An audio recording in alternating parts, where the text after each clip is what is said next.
welcome to the start of the European season for the MXGP World Championship. We're at the north of Italy for the Grand Prix of Trentino at the Pietra Murata track. This is our first true hard pack test of the year. And what do we mean by hard pack? Well, look at where we are, in the shadow of the Dolomite Mountains, which means bedrock. A loose surface that can get very slippery. A whole new challenge to what we've faced already this year.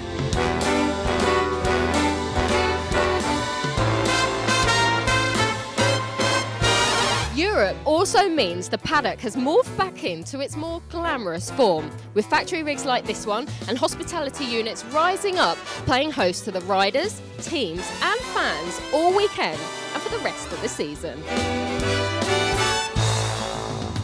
Bye! And can I tell you, much as everyone's enjoyed the flyaways, it's good to be back in Europe. And it's even better to be back in Italy.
So here we are at the Lamaro Outdoor Park. Unfortunately, the weather's taken a turn for the worst, but now we've fed and watered the Asso Motor Honda team. We're going to see what's cooking with their riders.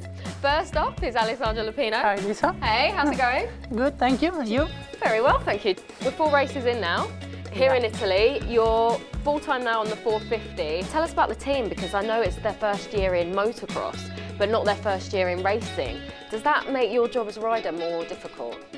No, I mean, it was pretty difficult in the beginning of the season because they come from supermoto races, so there was 12 years already in the supermoto, and then they want to switch to motocross.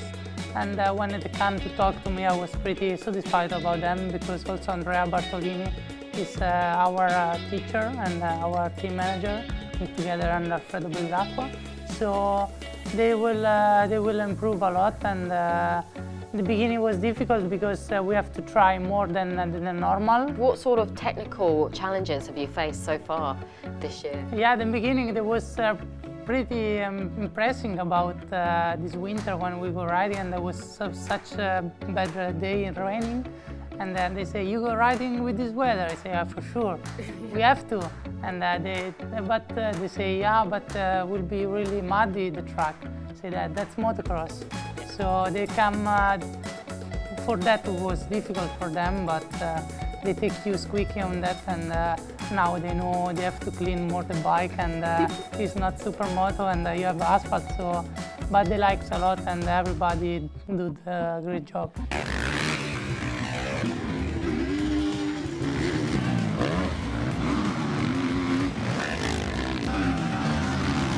Cold this weekend, and I can see you've got your layers on. Yeah. What's that you've got underneath your jacket? Yeah. Where? Here. Yeah, you've got your Polizia top on. So tell us about this. So not only are you a motocross rider, you also do something away from the sport as well. Yeah, that's true. I'm also a policeman in Italy, and that's I mean, nice.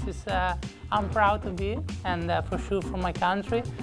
I have this opportunity, and when I got injured, I'm proud for that. I'm doing motocross life, and that's my job, but I'm proud to be the policeman of my country. Thanks, Alessandro. Now we're going to speak to your teammate, Kei Yamamoto. Hi. Hi, how's it going? I'm good. Did you enjoy your lunch? Yeah, good, really good. Good, good. We were just speaking to your teammate, and like him, it's your first year, isn't it, in MXGP? Last year was your first year in MX2, yes. But you do seem so far quite comfortable on the bike. More so. I like 450 bike, but you know, big difference 250 and 450. So, but yeah, I like it 450. To move from Japan to Italy, that must be quite hard with the culture shock. Two totally different cultures there. Yes, it's so hard for me. But you know, I miss in Japan because they're my country. So yeah, I like both countries. Okay, and tell us about the first few races, the flyaway races. How did you feel on the bike? How did they go for you? It's not so easy, but I love 450 and I love my team, so I will do my best every race, yeah. Okay, good luck this weekend, and we're going to see what kind of challenges these guys have to face in our GoPro track preview with David Villopoto and Alexander Tonkov. Alexander Tonkov, number 59, riding for Vilvonistan Factory Husqvarna Racing Team. David Villopoto, 19, Team DP19 Racing Yamaha.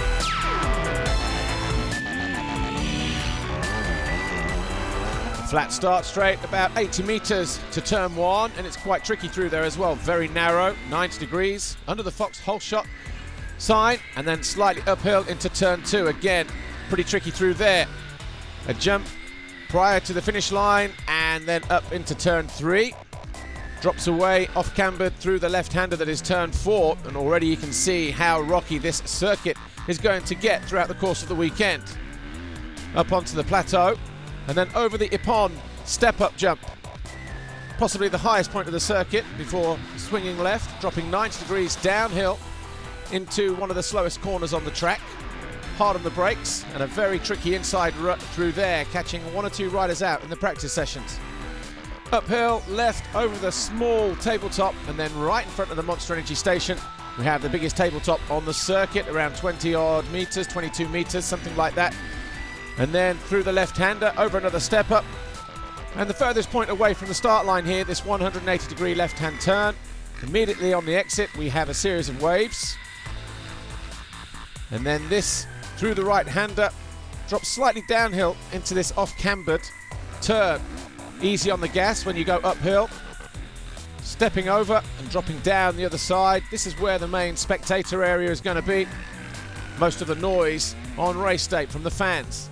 Back uphill into another very slow left-hander. Again, easy on the gas on the way out of there before dropping back downhill into this right-hander, 180 degrees, slightly falls away on the exit before heading back uphill over the Monster Energy tabletop, and then through these waves here, a double on the way in.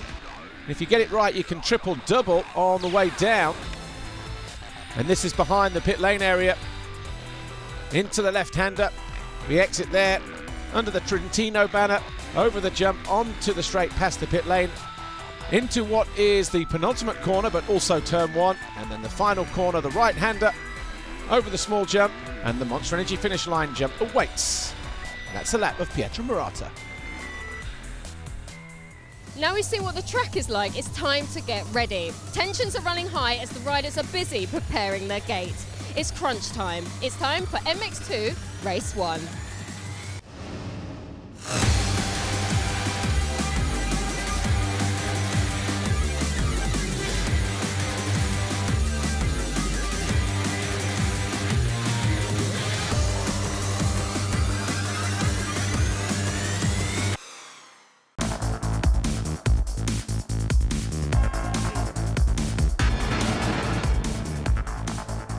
As the riders charge down the start straight into turn 1, it was the Monster Energy Kawasaki of Jordi Tixier who took the foxhole shot. Behind him was Robert Just, Max Anstey, Pauls Jonas and Jeffrey Hurlings. On board here with Alexander Tonkov, and just behind him, Jens Getterman was sent sprawling to the deck on the JTEC Honda. As Jeffrey Hurlings went after his teammate and Robert Just, and was soon up into second position and going after Jordi Tixier.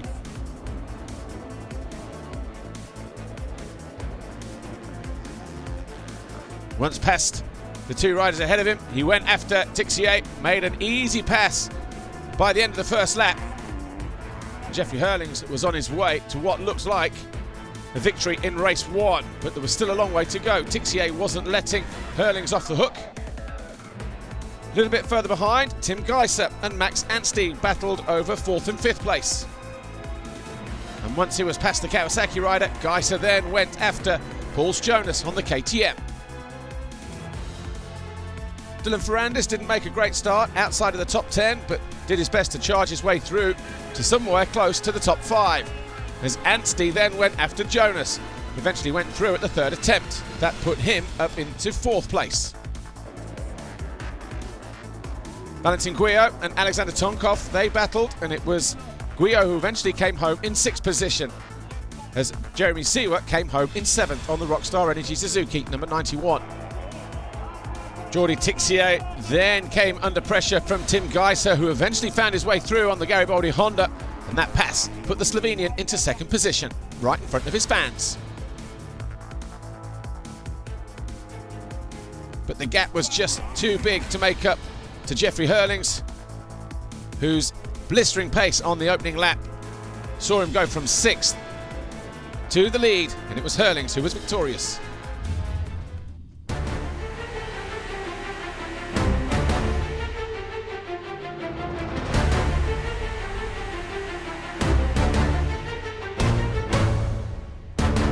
As the MXGP riders made their way to the start line to prepare their gates, they knew that they would have a very difficult racetrack to face.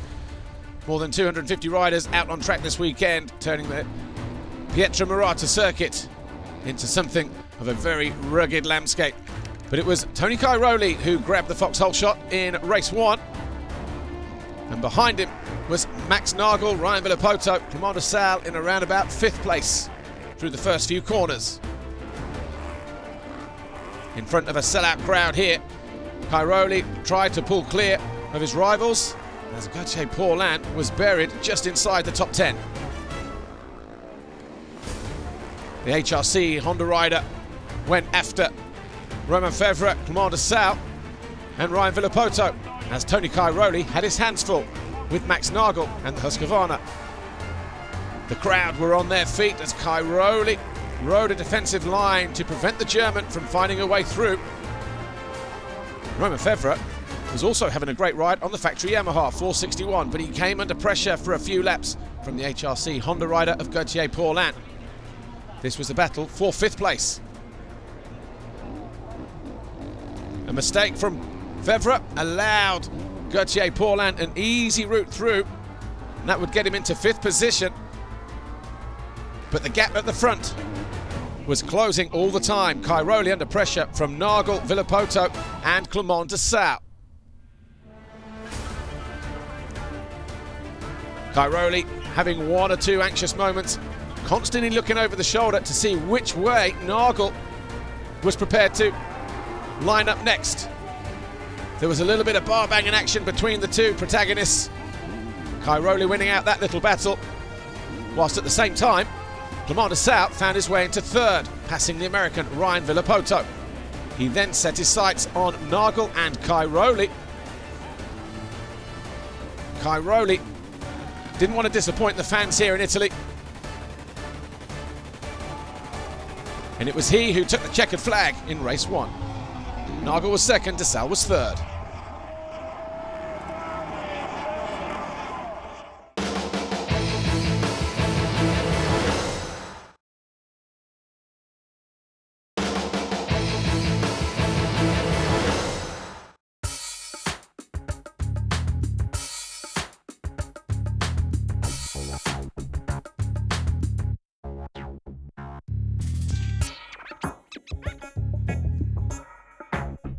You made it. Yeah. Congratulations. Yeah, Welcome to Italy. That's right.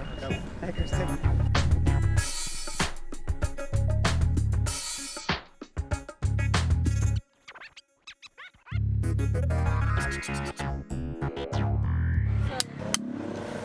Welcome back to Italy, where the sun has already set. And it could be fair to say that that's the case for your career, perhaps, Ryan Villopoto. I mean, you said yourself that an attempt on the World Championship would be your swan song. Yeah. So, you know, for me, I set a lot of goals, you know, throughout my career and achieved a lot of those, if not all of them. So this was kind of like, you know, didn't know if it could actually happen, and then, you know, we got things going and it ended up happening. So it was kind of not last minute, but it was, I guess, something that was kind of hard that we didn't think was going to happen. So once we were able to get it going, then it was game time, and you know, to come over here to try to win a world championship in my last year would definitely be something that would be cool. And how did you come to this decision? Did your family play an important role in that? Yeah, you know, like my whole group of people, my wife, we tried to make the best decision that we could have, and we thought it would be a really cool experience to get to, you know, travel the world and see places that we probably never will see again. And the few places, or some of the places that are really cool, like for instance Argentina, our last race, you know, that would be something that we got to see it for a second and be like, okay, that's somewhere I'd like to go back. It's funny because people that have known you for a long time have said now you're a lot more relaxed, your state of mind is different, but then at the same time you've got this crazy media frenzy that's around you, so you've got two sides of the story really, haven't you? Yeah, it definitely is a crazy deal to see I guess now that we're inside of Europe, it's going to be kind of like a motocross of nations every weekend for me, I think. You know, the fans are crazy here, which is something that is very cool to see. We got to see that in Argentina. The fans were you know, unbelievable there. So that was really cool to see and to hear them all. You know, it was you know, something that normally I only get to see, or, you know, like when I'm racing is once a year, is Motocross of the Nations. So, you know, every weekend to have it like that is something that's, you know, really impressive to see. Everyone wants to know what's going wrong and what's going right. Talk us through the first 3 races for you, the flyaways. I mean, Qatar might as well have not happened, but, you know, myself and a little bit of bike setup, and we had some little problems, but, you know, as for, you know, just the whole weekend it started off a little bit wrong. But then Thailand, we went back, we were able to get some better settings and come back and do Thailand, and that one was a much better weekend. And Argentina was just a little bit, you know, off the pace, you know. So I wouldn't say there's anything going wrong. You take any one of these Europeans and just pluck them out of their surroundings and what they're comfortable at and go stick them in America and have them go race Supercross and motocross. It's not going to probably go as well as it's going for me.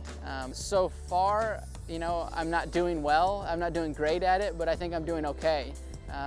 1 win so far, you know, at Thailand was good, and you know, we're just still building it. At this level, you're not going to make huge gains. You know, if we can just keep making small gains every weekend. It's a long season, you know. For some to say, are you nervous? Well, no, I'm not nervous right now. You know, it's only round 4, and like I said, there's a lot of racing, a lot of points still up for grabs, and let's face it, it's motocross. Anything can happen, from bike problems to getting hurt or to whatever the case may be. Thanks, Ryan, and you can see the second part of his interview in next week's programme. But for now, it's time for the second moto in MX2, seen through the eyes of Alexander Tomkov. This is my moto. Oh wait, I try to remember, Second moto, man, what I want to say there about this. I didn't think so much, just, I don't know, get a good start and go for it, you know. So, okay, so I was late to get down to the gate, and so that's why I didn't have so much time to prepare, because I was in the medical center because I had some problems with my leg. So yeah, I was just hoping for the good start, and actually I did pretty good start, but I don't know, Jordi did some magic and he was like 1 bike on the front. Now it's time to go back home and working on the stars again, you know. I want to be on front.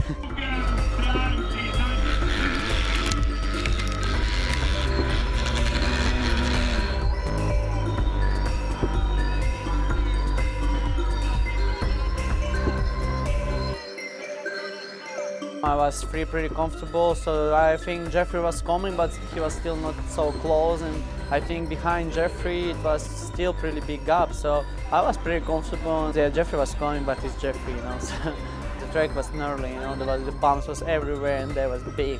It was not hard to push, but the problem more you push, slower you go, you know. So that's why I was trying to be smart and don't do any silly mistakes. But still, I find some good lines and I was a little bit closing on Georgie.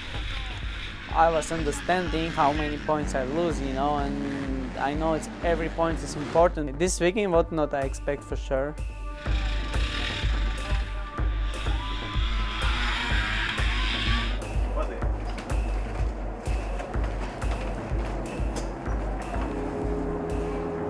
But it's so strange, it was like, whoa!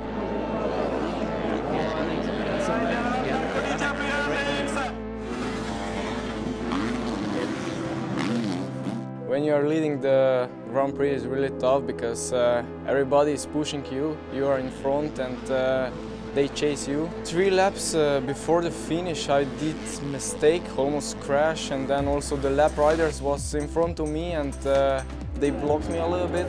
Jeffrey gained some seconds and he closed really on my wheel, real wheel, and it was game on. Then in the last lap he made a mistake, he crashed, and then actually I didn't know it. I was just pushing hard, still the check and flag. It was really something special, you know, to win a GP for first time. Actually at first I didn't believe that I did it, but then when I hear everybody around the track and then I know it that I did, and it was just unbelievable. MX2 podium behind me with Tim Geiser getting his first overall GP victory of the season. We've seen some great racing so far, but we're not done just yet. It's time for the main event, MXGP Race 2. See through the eyes of Gauthier Palan. What is going through my mind before race 2 is just getting the best, to pack, you know, the best line I could to just make the best start. Here in Arco di Trento, the track is really like concrete, really hard and with tricky bump. Not so many lines, so the track, the start is pretty much like the result of the moto, so really important. And just before second start, I'm just thinking to get the best line I can to grab the whole shot. When the race director put the 15-second board, everything became automatic. You know, I'm just there thinking, I'm really concentrate. Just relax. It's pretty much all automatic at this moment. At the first lap, I don't have the start I want, so direct you have to take care of many riders. This is really tricky. Once you start up front, much more easy. Just need to be concentrate on your riding style, so you don't have the best start. And once you're behind a rider, now was Todd Watt was and Igor there and couldn't pass. So then you need to find the key of where you can pass. And on a track like that, you got your line and you're faster, but you cannot pass. So I start searching lines. So on one stage you lose time, on one stage you earn time. So and then you start to understand where will be the point that you can pass him. When rider crash, you know, just first of all, there is a yellow flag. So you need to be really. There is a security first, so don't need to go and hit him. Just need to take care of that.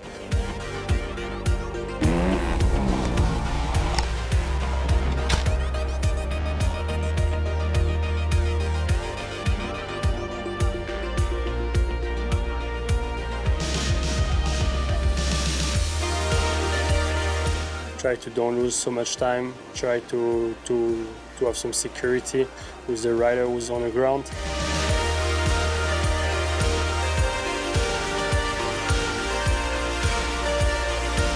Once you had the whole shot, you can just you have the way is free, and then you can just thinking of your riding style. Just be concentrated on that. For my moto now, I had a bad start, so then once you pass them and you have the line free for you, then I can set up some good lap and try to now grab the rider up front.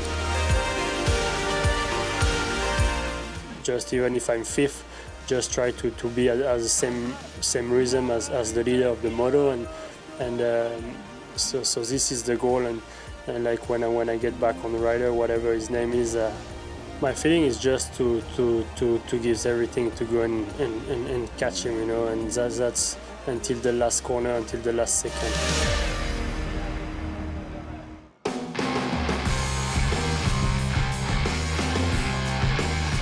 Max Nagel has moved to within 1 point of the championship lead after Dessau's late moto crash. In fact, he's tied with the same number of points with Antonio Caroli. It couldn't get any closer.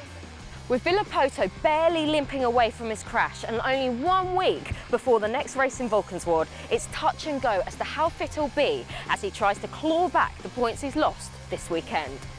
We'll see you there for round 5 of the MXGP World Championship, the Grand Prix of Europe.